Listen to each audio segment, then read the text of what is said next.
जैसे कि हेडिंग लगी हुई है लॉ ऑफ केमिकल कॉम्बिनेशन। तो इस लॉ ऑफ केमिकल कॉम्बिनेशन को हम जो है पिछले वाले लेक्चर के अंदर पढ़ चुके हैं। हमने 11th क्लास की केमिस्ट्री का चैप्टर फर्स्ट जो है वह स्टार्ट कर लिया है। चैप्टर फर्स्ट को स्टार्ट कर लिया है और हम जो है 11th लेवल की सबसे मोस्ट जो चीज है वो पढ़ रहे हैं। कौन सी? Law of chemical combination. इसके 5 लॉ मैंने बताए थे आपको। इसमें कौन कौन से हो चुके हैं अपने? तो लॉ ऑफ कंजर्वेशन हो चुका है, लॉ ऑफ डेफिनेट प्रोपोर्शन हो चुका है, लॉ ऑफ मल्टीपल प्रोपोर्शन हो चुका है। अब मैं जो अगला लॉ बता रहा हूं, यह लॉ जो है यह मल्टीपल प्रोपोर्शन से ही आया हुआ लॉ है। इसलिए इस लॉ को जो है चौथे लॉ में रखा नहीं जाता है, लेकिन हम फिर भी उसको चौथे लॉ में जो है एनसीईआरटी इसको चौथे में नहीं रखती है, लेकिन फिर भी हम जो है इसको चौथे लॉ में रखेंगे। और अभी मैं बता दूं आपको कि थोड़ी सी जो है टाइमिंग की कमी होने के कारण जो है मैं थोड़ा सा लेक्चर जो होते हैं वह लेक्चर ठीक से अपलोड नहीं कर पा रहा हूं, लेकिन हाँ जरूर मैं आपको विश्वास दिलाता हूं डेली लेक्चर प्रोवाइड होंगे। अभी फिलहाल जो है आपको डेली सुबह 9 बजे, कितनी बजे? 9 बजे जो है आपको केमिस्ट्री का 11th वालों के लिए केमिस्ट्री का लेक्चर जो होता है 9 बजे जो है सुबह के समय मिलने वाला है। तो एक दिन छोड़कर एक दिन यह लेक्चर मिलेगा। उसी से रिलेटेड मैं 12th का जो है 12th क्लास के भी लेक्चर प्रोवाइड करना स्टार्ट करवा दूंगा, लेकिन पहले 11th वाला बेसिक थोड़ा सा कंप्लीट कर ले, उसके बाद 12th के भी लगातार वीडियोस आते रहेंगे। तो अब हम देख रहे हैं लॉ ऑफ रेसिप्रोकल प्रोपोर्शन या व्युत्क्रम अनुपात का नियम। किसने दिया था? रिचर ने दिया था। किसने दिया था? रिचर ने। तो आप बने रहिए मेरे साथ। मैं हूं पवन विश्वकर्मा और आप देख रहे हैं पीवी सर की क्लासेस। प्रोपोर्शन क्या होता है? तो इसको मैं लॉ को लिख रहा हूं, बड़ा ही इजी लॉ है, लेकिन आपको दिखेगा कि काफी ज्यादा गंभीर या बड़ा लॉ ये हो चुका है। तो हम डेफिनेट प्रोपोर्शन में 2 ही रूल की बात करते थे, 2 ही कंपाउंड की बात करते थे, लेकिन यहां पर 3 कंपाउंड आ जाते हैं। देखो, व्हेन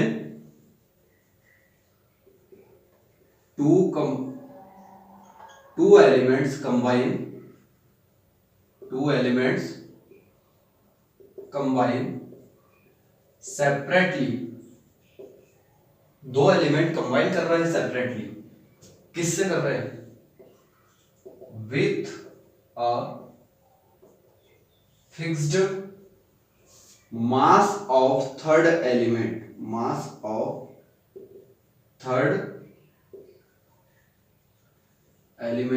आप नोट डाउन करते जाएं इसको साथ ही साथ, separately with the fixed mass of third element. The ratio of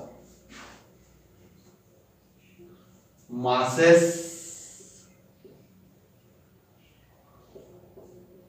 in which they do so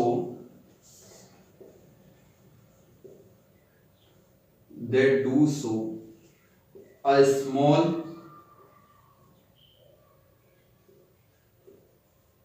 whole number ratio to the ratio of the masses they combine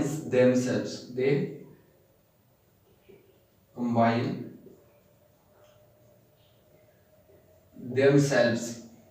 क्या कहना चाह रहा है? देखो, लॉ जो है काफी बड़ा दिखाई दे रहा है, काफी ज्यादा क्रिटिकल दिखाई दे रहा है, लेकिन है नहीं। एक एग्जांपल के थ्रू हम इसको समझेंगे। बहुत इजी है, बहुत शानदार लॉ है। तो इसको देखिए एक एग्जांपल के थ्रू।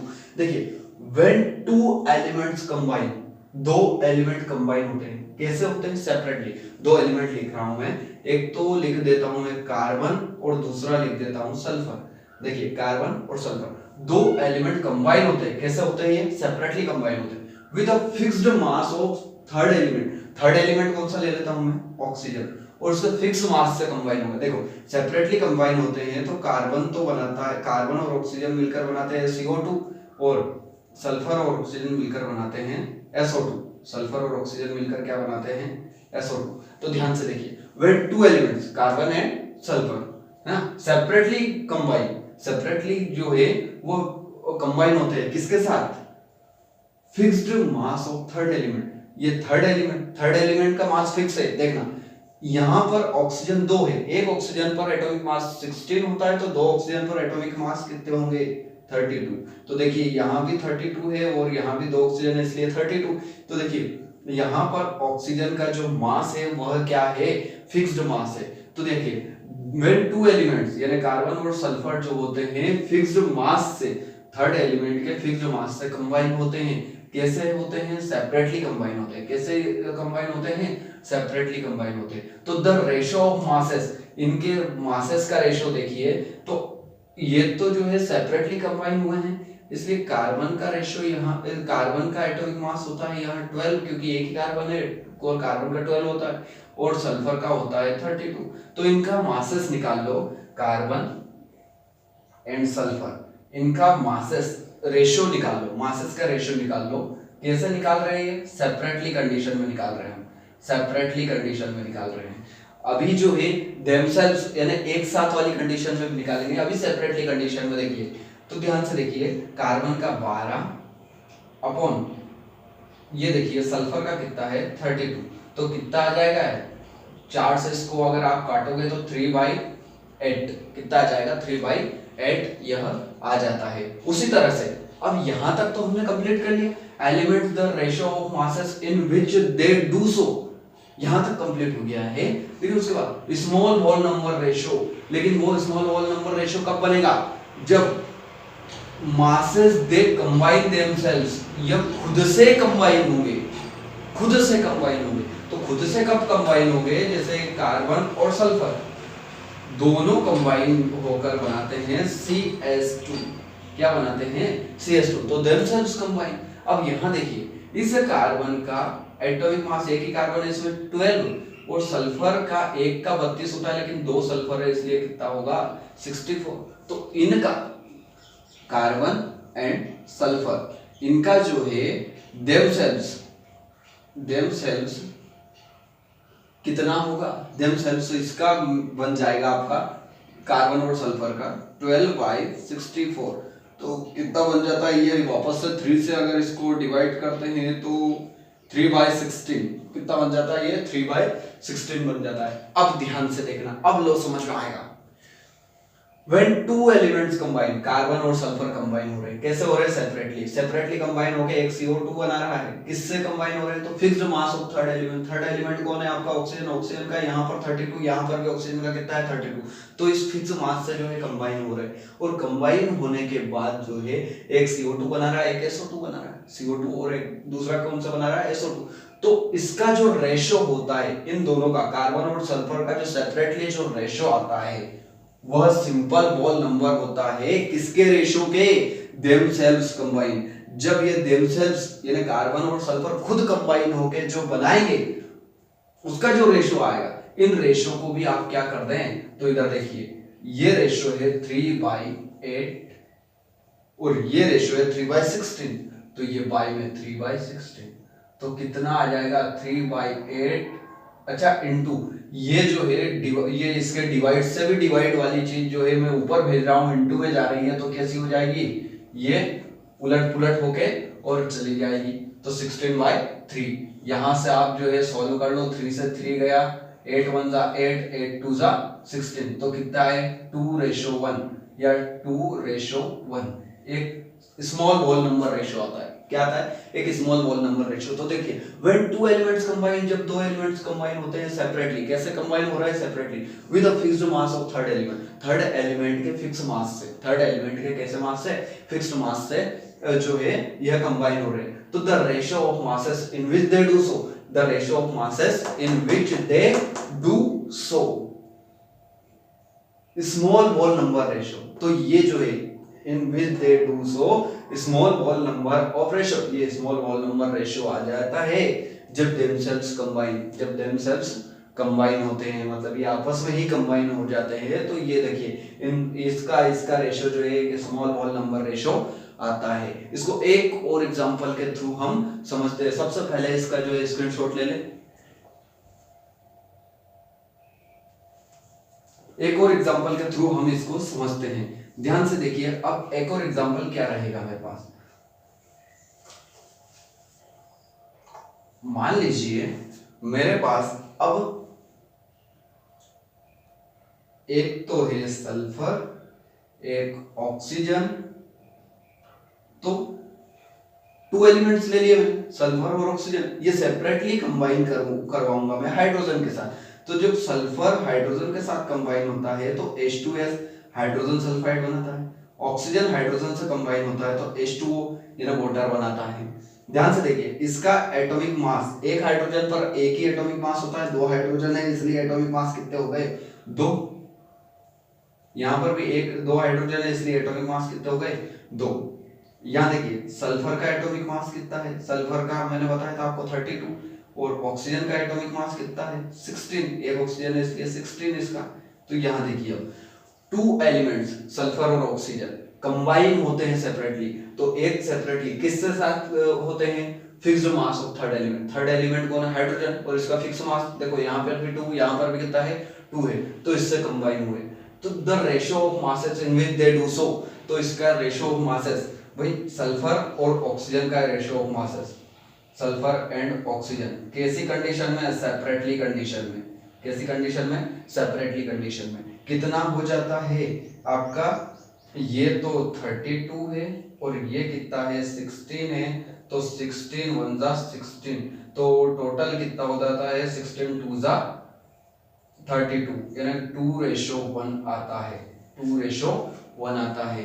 अब यहीं से आगे और स्टार्ट करते हैं। In which they do so, small whole number ratio, small whole number ratio होगा लेकिन कब, जब देमसेल्व्स कंबाइन, जब ये सल्फर और ऑक्सीजन जो ये एलिमेंट थे अपने कौन से सेपरेटली कंबाइन होने वाले एलिमेंट, ये दोनों ही एलिमेंट देमसेल्व्स कंबाइन यानी आपस में ही कंबाइन हो जाएंगे। तो आपस में कंबाइन होने के बाद तो ये बनाएंगे SO2, क्या बनाएंगे SO2 सल्फर डाइऑक्साइड। सल्फर का कितना होता है 32 और एक ऑक्सीजन पर 16 होता है, लेकिन यहाँ 2 ऑक्सीजन इसलिए कितना होगा 32, तो कितना हो गया सल्फर एंड ऑक्सीजन का देमसेल्व्स खुद से ही कितना हो गया, तो देखो 32/32, तो कितना आ गया है 1/1। यानी कि अब क्या होगा, small whole number ratio show करेगा, कौन सा स्मॉल वॉल नंबर रेशियो यह शो करेगा, लेकिन कब, तो ध्यान से देखिए स्मॉल वॉल नंबर रेशियो कब शो करेगा, तो ये 2/1/1/1, तो क्या हो जाएगा 2/1 और इसको इंटू करेंगे तो कुछ भी 1/1 इधर से उधर उलट पुलट होगा, तो 1/1 का कोई मतलब नहीं है, तो डायरेक्टली कितना आएगा 2/1 या 2:1।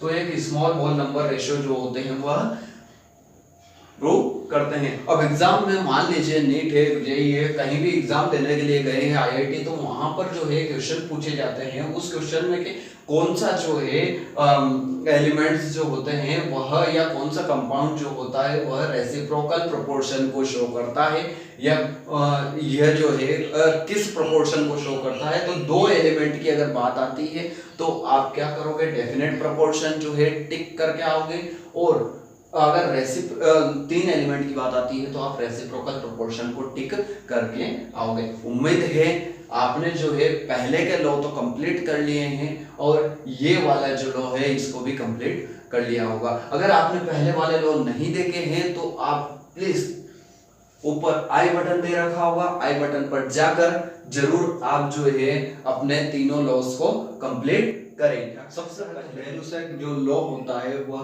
कहता है, यह जो गैलुसैक लॉ होगा यह सिर्फ और सिर्फ गैसेस स्टेट पर ही बात करेगा, यह लिक्विड और सॉलिड स्टेट पे बात नहीं करता, यह सिर्फ और सिर्फ किस पे आपका जो है बात करता है, तो यह सिर्फ गैसेस स्टेट पे बात करता है।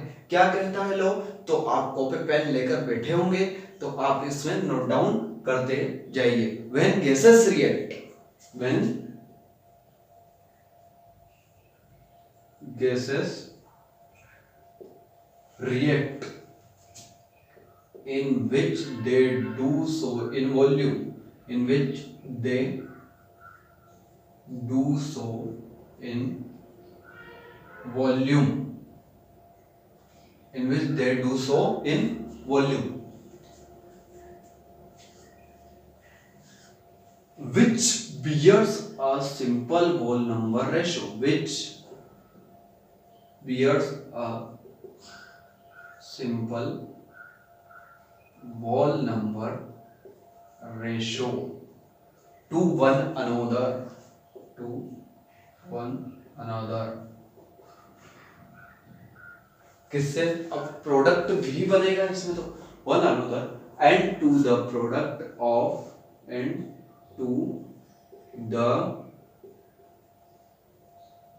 Product of the, to the product of the volume, of the volume in which they, in which they do so, in which gaseous state, gaseous state। ध्यान से देखिए लॉ क्या कह रहा है, when gases react, अब गैसें रिएक्ट करेगी, विच they do so in volume, लेकिन वह किस में रिएक्ट करेगी? आपकी वॉल्यूम के अंदर रिएक्ट करेगी, वॉल्यूम में ही उसको जो है मापा जाएगा। Which bears a simple whole number ratio, तो वह एक सिंपल वॉल नंबर रेशियो रखेगी टू वन अनदर, एक दूसरे से सिंपल वॉल नंबर रेशियो जरूर रखेगी, and to the product of the volume in which gases state, और प्रोडक्ट के वॉल्यूम के भी गैसेस स्टेट में रखेगी। जैसे मैं मान लेता हूं मैंने लिया यहाँ H2 प्लस Cl2, ये बनेगा मेरे पास HCl।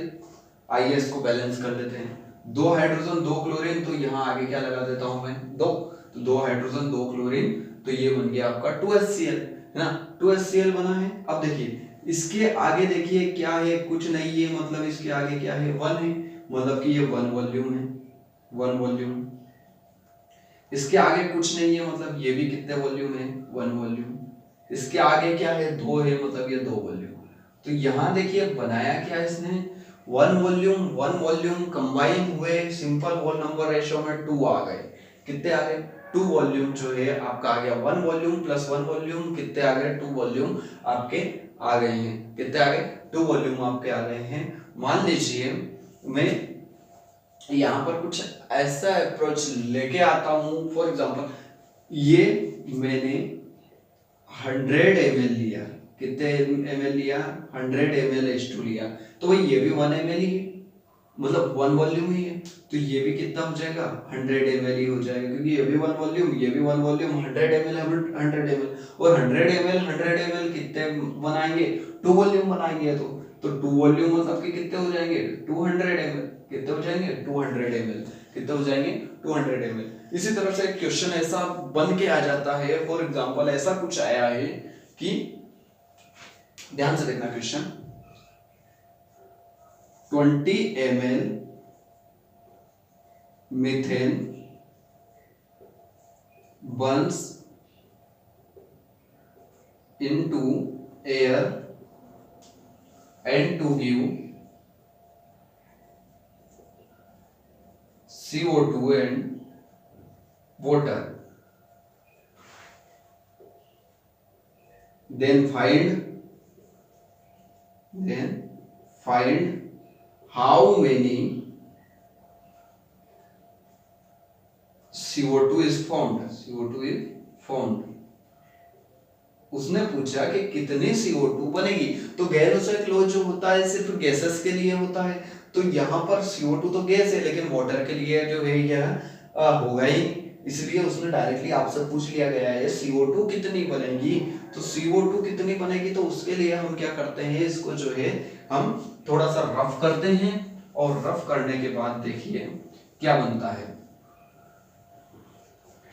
20 ml methane. तो सबसे पहले तो देखते हैं मीथेन का फॉर्मूला आपका CH4 Burns into air. Air में जब भी कोई चीज जलती है तो वह रिएक्ट किससे करती है, O2 से रिएक्ट करती है। किससे रिएक्ट करती है? O2 से रिएक्ट करती है। और क्या देती है वो? CO2 देती है। साथ ही साथ एक और क्या चीज दे रही है आपकी, जैसा अकॉर्डिंग टू क्वेश्चन वाटर दे रही है। ध्यान से देखिए, ये CH4 क्या है? गैस है। ये क्या है? गैस है। और ये क्या है? गैस है। ये क्या है? लिक्विड। तो आपके इसके ऊपर तो कोई अप्रोच लगेगी ही नहीं, इसके ऊपर कोई अप्रोच नहीं लगा सकते हो आप, क्योंकि आप जो है कैलकुलेट इससे सिर्फ और सिर्फ गैसियस स्टेट ही कैलकुलेट कर सकते हो, गैसियस स्टेट की वॉल्यूम कैलकुलेट कर सकते हो, मतलब कि आपकी लिक्विड स्टेट की वॉल्यूम कैलकुलेट नहीं होगी। तो आइए इसको कैलकुलेट करते हैं हम। CH4 आपको कितनी ml देती है उसने? 20 ml। अच्छा यहाँ कितने ml है, सॉरी यहाँ कितना वॉल्यूम है? कुछ नहीं है मतलब 1, यहाँ कुछ नहीं है मतलब 1। तो देखिए सबसे पहले तो इस रिएक्शन को बैलेंस कर लो। आपके कार्बन एक, ये कार्बन एक, हाइड्रोजन 4 हैं, यहाँ हाइड्रोजन आपके कितने हैं? 2 हाइड्रोजन है। यहाँ ऑक्सीजन देखो 2, और यहाँ ऑक्सीजन कितने हैं आपके? 2 2 2 और 1 3। अच्छा मैं यहाँ अगर 2 लगाता हूँ तो यहाँ भी मुझे क्या लगाना पड़ेगा? 2 लगाना पड़ेगा। देखिए इससे हमारा फायदा, कार्बन एक 4 हाइड्रोजन, तो 2 दूना 4 हाइड्रोजन, 2 दूना 4 ऑक्सीजन, तो 2 ऑक्सीजन और ये 2 ऑक्सीजन। आपको बैलेंसिंग वाली रिएक्शंस जो है अभी कंप्लीट, सॉरी अगर बैलेंसिंग कंप्लीट नहीं है तो हम बैलेंसिंग भी करेंगे, लेकिन पहले जो है बैलेंसिंग भी इसी चैप्टर में अपनी आने वाली है। 2 से 3 मेथड से बैलेंसिंग होगी, तो वो भी हम जो है इसमें देखेंगे, बहुत अच्छे से समझ में आएगी। और मैं कह रहा हूँ केमिस्ट्री बहुत ही लर्निंग सब्जेक्ट है, बहुत इंटरेस्टिंग सब्जेक्ट है, बस इंटरेस्ट लेके पढ़ते जाओ। तो ध्यान से देखिए कितने वॉल्यूम, यहाँ 1 वॉल्यूम, ये 1 वॉल्यूम, इधर देखिए 1 वॉल्यूम, और ये कितने वॉल्यूम में आ रहा है? 2 वॉल्यूम में आ रहा है। और यहाँ कितने वॉल्यूम में आ रहा है? 1 वॉल्यूम में आ रहा है। कितने वॉल्यूम में आ रहा है? 1 वॉल्यूम में। मतलब कि 20 ml CH4 2 वॉल्यूम। तो 20 ml का 2 वॉल्यूम कितना होता है? तो 20 ml का 2 वॉल्यूम होगा 40 ml। कितने वॉल्यूम? 40 ml। 40 ml ऑक्सीजन से रिएक्ट करेगा और 1 वॉल्यूम में चला जाएगा ऊपर, और 1 वॉल्यूम में जाएगा मतलब 1 वॉल्यूम की वैल्यू क्या है? 20 ml। मतलब आपको 20 ml जो है CO2 मिलेगी। वो वही पूछा उसने कि कितनी ml CO2 मिलेगी, तो वही 20 ml CO2 हमें मिलेगी। और यह 20 ml CO2, मतलब इतने इजी से क्वेश्चंस इसके अंदर आते हैं, और यही केमिस्ट्री है बस, और कुछ नहीं है, सिर्फ लॉजिक लगाना है बिल्कुल। इस तरह से हम जो है केमिस्ट्री को एक तरह से देखा जाए तो कवर अप कर सकते हैं। तो ये था आपका गैलो-सैक्स लॉ, और अगला जो लॉ होगा वो एवोगैड्रो लॉ होगा, जिसको हम यहाँ पर अंतिम लॉ जो है वह गैलो-सैक्स लॉ के बाद हम लास्ट वाला नियम देख रहे हैं, Avogadro's law. Avogadro's law, Avogadro's law. तो एवोगैड्रोस लॉ क्या था इसको देखते हैं हम। एवोगैड्रोस लॉ क्या कहता है, ध्यान से नोट डाउन कीजिएगा। Equal number of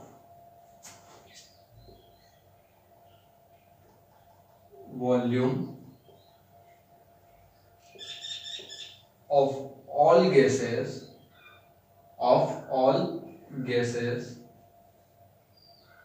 at the same temperature and pressure, at the same temperature and pressure will contain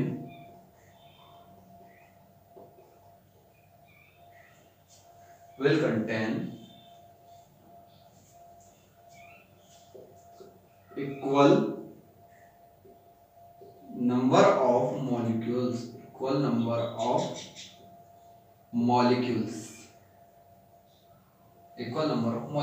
समझ में नहीं आ रही होगी डेफिनेशंस, देखिए ध्यान से। Equal number of volume of all gases, जितनी भी गैसेस होती है उनका टेम्परेचर और प्रेशर अगर सेम कंडीशन पे रखा जाए, सारी फिजिकल कंडीशंस सेम रखी जाए, तो विल कंटेन, उसमें शामिल होगा नंबर ऑफ मॉलिक्यूल्स। क्या शामिल होंगे?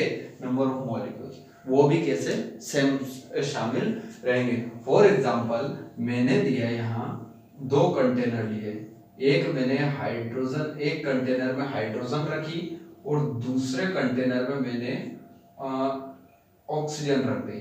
कौन सी? ऑक्सीजन गैस रख दी। अब देखिए अगर मैं इन दोनों कंटेनर के क्या टेम्परेचर, प्रेशर और साथ ही साथ वॉल्यूम, टेम्परेचर, प्रेशर और वॉल्यूम, ये तीनों ही क्या कर दूं, तीनों ही सेम कर दूं, तीनों ही क्या कर दूं, सेम। तो याद रखिएगा क्या आता है इसमें, जो नंबर ऑफ मॉलिक्यूल्स रहेंगे, नंबर ऑफ मॉलिक्यूल्स हाइड्रोजन के और ऑक्सीजन के, number of molecules hydrogen and oxygen कैसे रहेंगे, H2 और O2 के नंबर ऑफ मॉलिक्यूल्स कैसे रहेंगे, विल सेम, बिल्कुल सेम रहेंगे। बस इतना सा बात था।